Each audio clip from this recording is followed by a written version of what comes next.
Mga Salmo 84. Pagkatahom gayud sa imong templo o Ginoo nga labing gamhanan, gusto kaayo ko nga moadto didto. Nangandoy ako sa hawanan sa templo sa Ginoo.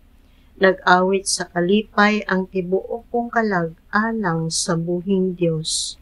Bisan gani ang mga goryon nagbuhat og salag, ug ang mga sayaw may kaugalingong puy-anan.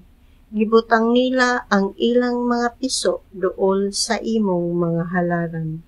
O Ginoo nga labing gamhanan akong hari ug akong Dios. Pagkamalipayon sa mga nagpuyo sa imong templo, kanunay silang nag-awit og mga pagdayeg kanimo. Pagkamalipayon sa mga tawo kansang kusog naggikan kanimo. Buot silang muduaw sa bukid sa Sion.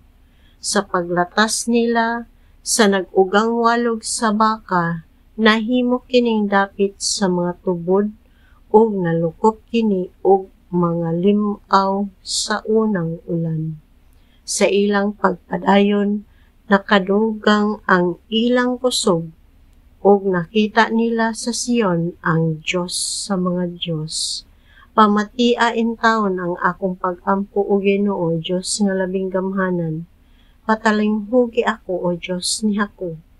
O Dios, panalangini ang among hari, ang hari nga imong gipili.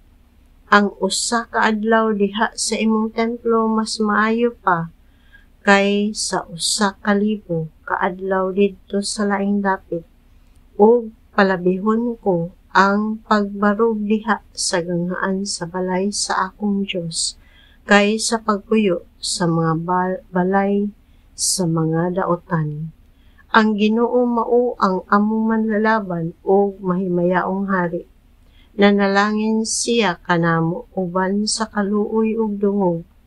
Dili niya ihikaw ang butang nga maayo, kanila nga nagbuhat sa matarong.